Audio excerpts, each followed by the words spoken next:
Sanctions visa américaines sur la RDC et le Rwanda. Fin de partenariat entre Kigali et Kinshasa. Salut à tous. Bienvenue sur ma chaîne où on décrypte l'actualité internationale avec un œil critique et sans filtre.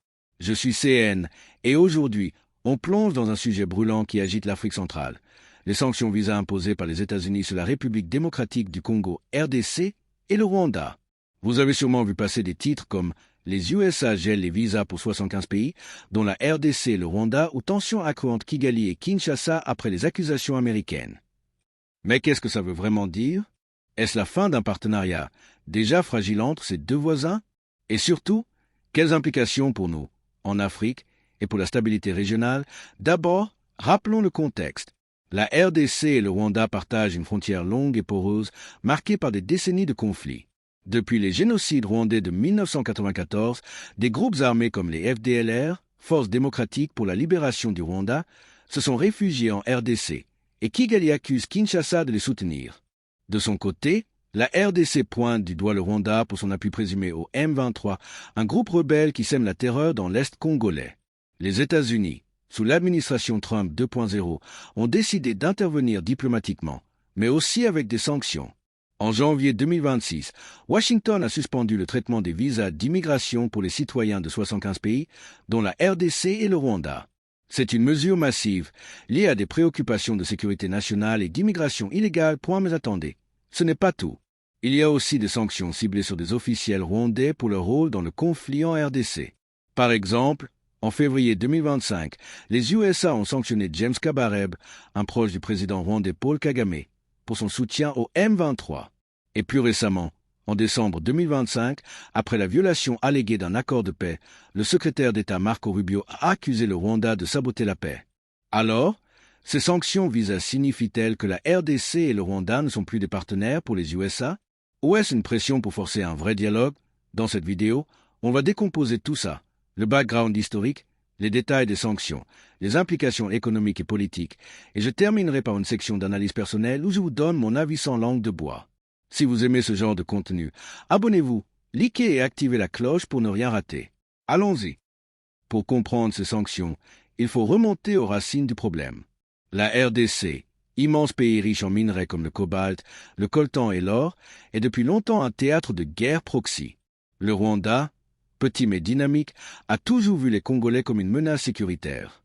Souvenez-vous, après le génocide de 1994, où près d'1 million de Tutsis et Hutus modérés ont été massacrés, des miliciens Hutus ont fui au Zaïre, l'ancienne RDC. Cela a mené à la première guerre du Congo en 1996 à 1997, où le Rwanda et l'Ouganda ont soutenu Laurent Désiré Kabila pour renverser Mobutu. Puis vient la deuxième guerre du Congo, 1998 à 2003, souvent appelée la guerre mondiale africaine, impliquant 9 pays et causant des millions de morts. Le Rwanda y a joué un rôle clé, occupant des territoires riches en minerais. Des rapports de l'ONU accusent Kigali d'avoir exploité illégalement des ressources congolaises pour financer ces opérations. Malgré les accords de paix comme celui de Sun City en 2002, les tensions persistent. Entrons dans les années 2010 à 2020. Le M23 émerge en 2012, composé d'ex-belges Tutsis congolais. L'ONU et les USA accusent le Rwanda de les armer et de les entraîner. En 2013, les USA imposent des sanctions sur le M23 pour recrutement d'enfants soldats. Le groupe est défait militairement, mais ressurgit en 2022 avec une offensive majeure dans le Nord Kivu. Kinshasa crie au soutien rwandais, ce que Kigali dément, affirmant défendre ses intérêts contre les FDLR. Sous Biden, les USA ont maintenu une pression diplomatique, listant le Rwanda sur la liste des pays utilisant des enfants soldats en 2023, restreignant l'aide militaire. Mais avec le retour de Trump en 2025, les choses changent. Trump, médiateur inattendu, facilite un accord de paix entre la RDC et le Rwanda le 27 juin 2025, signé à la Maison-Blanche avec les présidents Félix Tshisekedi et Paul Kagame. Cet accord inclut un cessez-le-feu, le retrait des troupes rwandaises présumées et une coopération sur les minerais critiques cobalt pour les batteries électriques, vitales pour les USA face à la Chine. Puis, un cadre d'intégration économique régionale est signé en décembre 2025, promouvant le tourisme, la lutte contre l'exploitation illégale des ressources et des visas communs pour les zones économiques spéciales. Les USA signent aussi un partenariat stratégique avec la RDC le 4 décembre 2025, reconnaissant Kinshasa comme allié clé pour les minerais, avec des clauses sur la transparence des exportations de cobalt. Mais la paix est fragile. En décembre 2025, le M23 lance une offensive sur Goma, saisissant des zones clés. Les USA accusent le Rwanda de violation, avec Rubio déclarant « Nous utiliserons tous les outils pour punir les saboteurs ». C'est dans ce climat que surgissent les sanctions visa de janvier 2026.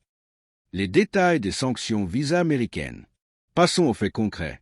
Le 15 janvier 2026, le département d'État américain annonce la suspension du traitement des visas d'immigration pour les citoyens de 75 pays, dont la RDC, le Rwanda, l'Ouganda, la Tanzanie, l'Éthiopie et bien d'autres en Afrique, Asie et Amérique latine. Cette mesure, effective à partir du 21 janvier, est justifiée par des préoccupations de sécurité nationale et une lutte contre l'immigration illégale sous Trump. Qu'est-ce que ça implique? Les visas d'immigration, pour résidence permanente, travail longue durée, etc., sont gelés indéfiniment. Les visas temporaires, tourisme, études, affaires ne sont pas directement affectés, mais des restrictions supplémentaires pourraient suivre. Pour la RDC et le Rwanda, c'est un coup dur. Des milliers de demandes en attente sont bloquées. Imaginez des familles séparées, des étudiants rwandais ou congolais qui rêvent d'étudier aux USA, ou des entrepreneurs qui visent le marché américain. Mais ces sanctions visa ne sont pas isolées. Elles s'ajoutent à des mesures ciblées. En août 2025, le Trésor américain sanctionne des entités liées à la violence et au minage illégal en RDC, incluant des compagnies chinoises et rwandaises impliquées dans le commerce de minerais via le Rwanda. En février 2025, sanctions sur James Kabarebe pour son rôle dans le soutien au M23 et l'exploitation de minerais. En mars 2025, l'UE et le Royaume-Uni suivent, suspendant des accords avec le Rwanda sur les minerais critiques et imposant des gels d'avoirs. Les USA, en septembre 2023, sous Biden, mais maintenu, liste le Rwanda pour utilisation d'enfants soldats via le M23, limitant l'aide militaire. Pourquoi maintenant? Trump vise à protéger l'Amérique d'abord. La liste de 75 pays est basée sur des taux élevés de surséjour de visa, overstay et des risques sécuritaires. Pour l'Afrique, c'est vu comme discriminatoire. Pourquoi la RDC est épargnée d'un travel ban sélectif en juin 2025, mais incluse maintenant? Le Congo-Brazzaville est banni, pas la RDC à l'époque, peut-être pour préserver les 10 miniers points pour le Rwanda, c'est perçu comme une punition pour les violations de paix. Kigali réagit vivement. Ces sanctions sont injustifiées et ne résoudront pas le conflit. Kinshasa, elle, applaudit, appelant à plus de sanctions sur le Rwanda, comme un embargo sur les minerais et l'exclusion des missions ONU. En résumé, ces sanctions visent à signaler un durcissement américain. Plus de tolérance pour les instabilités régionales qui menacent les intérêts US en minerais et sécurité. Qu'est-ce que ça signifie? La RDC et le Rwanda ne sont plus partenaires? La question clé. Ces sanctions marquent-elles la fin du partenariat entre la RDC et le Rwanda avec les USA comme arbitre? Analysons point d'abord sur le partenariat RDC-Rwanda. L'accord de paix de juin 2025 et le cadre économique de décembre visaient une intégration. Promotion du tourisme dans le Virunga, lutte contre le trafic de minerais, visa commun pour investisseurs. Les USA soutiennent ça pour sécuriser les chaînes d'approvisionnement en cobalt, où la RDC domine 70% du marché mondial, face à la Chine. Mais les violations changent la donne. L'offensive M23 de décembre 2025, soutenue par le Rwanda selon les USA et l'ONU, a causé des milliers de déplacés. Rubio accuse Kigali de saboter la paix, menaçant d'action. Pour la RDC, ça confirme que le Rwanda n'est pas un partenaire fiable. Tshisekedi parle de terrorisme d'État. Pour les USA, la RDC reste un partenaire stratégique via l'accord de décembre 2025, avec consultation sur les quotas de cobalt. Le Rwanda, lui, est sous pression. Sanctions sur officielles, gel des visas, suspension d'aide. Ça signifie que Washington priorise Kinshasa pour les minerais, voyant le Rwanda comme un spoiler. Économiquement, le Rwanda exporte des minerais congolais via des chaînes opaques. Des sanctions pourraient couper ça, boostant l'économie formelle en RDC mais affaiblissant Kigali. Pour les citoyens, des Rwandais et Congolais aux USA risquent des expulsions si overstay. La diaspora, vitale pour les envois de fonds, plus de 2 milliards pour la RDC en 2025, est impactée politiquement. Ça isole le Rwanda régionalement. L'Ouganda et le Burundi, alliés, sont aussi sur la liste visa. La RDC pourrait renforcer ses liens avec les USA, proposant minerais contre sécurité, aide militaire contre accès aux ressources. Est-ce la fin? Pas totalement. Les accords existent encore. Les USA poussent pour un cadre d'intégration régionale incluant commerce transparent. Mais sans respect du cessez-le-feu, le partenariat est suspendu de facto. Pour la RDC, ça signifie plus d'autonomie. Pour le Rwanda, une perte de crédibilité internationale. Maintenant, Place à mon avis personnel. En tant que Rwandais, ou du moins basé au Rwanda, comme beaucoup d'entre vous, ce sujet me touche directement. Je ne vais pas mâcher mes mots. Ces sanctions sont un mélange d'hypocrisie américaine et de réalité brutale africaine. Point d'abord, bravo aux USA pour avoir broker la paix en 2025. Trump a fait ce que l'ONU n'a pas pu en 20 ans. Mais geler les visas pour 75 pays, c'est du populisme pur. Trump cible l'immigration pour sa base électorale, pas pour résoudre les conflits. Pourquoi inclure le Rwanda, modèle de stabilité en Afrique, avec des pays comme la Somalie ou le Soudan du Sud? C'est injuste et stigmatisant. Des Rwandais innocents, étudiants ou entrepreneurs, paient pour les erreurs de leaders, point sur le conflit. Oui, le Rwanda a des raisons sécuritaires légitimes contre les FDLR, génocidaires réfugiés en RDC. Kinshasa les tolère depuis des années, violant les accords. Mais soutenir le M23, si vrai, c'est contre-productif. Kagame devrait miser sur la diplomatie, pas les proxys. Pour Tshisekedi, accuser le Rwanda cache les faiblesses internes. Corruption, armée faible, minerais pillés par tous. Personnellement, je pense que ces sanctions renforcent les divisions. Au lieu de partenariat, on a une guerre froide africaine, avec les USA jouant les shérifs. Imaginez, la RDC vend ses minerais aux USA, le Rwanda se tourne vers la Chine ou la Russie. Résultat, plus d'instabilité, plus de morts civiles dans le Kivu. Montée controversé. L'Afrique doit s'unir sans ingérence étrangère. Pourquoi pas un vrai bloc africain, avec sanctions internes contre les spoilers? Le Rwanda excelle en tech et tourisme, la RDC en ressources. Ensemble, on pourrait dominer. Mais avec ces visas gelés, les cerveaux fuient ailleurs. Europe, Canada. Enfin, pour nous au Rwanda, restons vigilants. Ces sanctions pourraient booster l'économie locale, forçant l'innovation.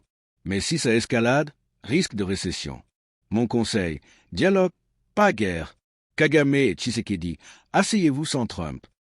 Elle est important de clarifier un point dès le départ. Index vert pointant vers la droite blanc, les sanctions sur les visas ne signifient pas une rupture diplomatique formelle. Les ambassades restent ouvertes. Les relations officielles existent toujours. Les accords internationaux ne sont pas automatiquement annulés. Mais en diplomatie, les symboles comptent parfois plus que les déclarations. Les États-Unis utilisent souvent ce type de sanctions ciblées pour punir des comportements jugés contraires au droit international, faire pression sans recourir à des sanctions économiques globales, envoyer un message à la fois aux pays concernés et à ses partenaires. Le visa est un outil de pouvoir. Restreindre les déplacements internationaux de responsables politiques ou militaires signifie limiter leur capacité de lobbying, réduire leur crédibilité internationale, affaiblir leur image auprès des partenaires occidentaux.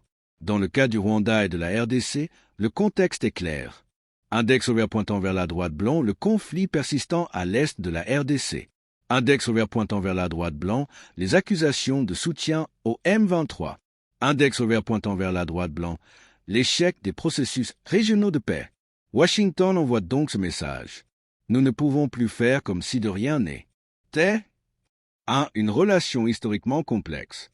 Parler de partenariat entre le Rwanda et la RDC nécessite de revenir à l'histoire. Depuis plus de 25 ans, les relations entre Kigali et Kinshasa oscillantent.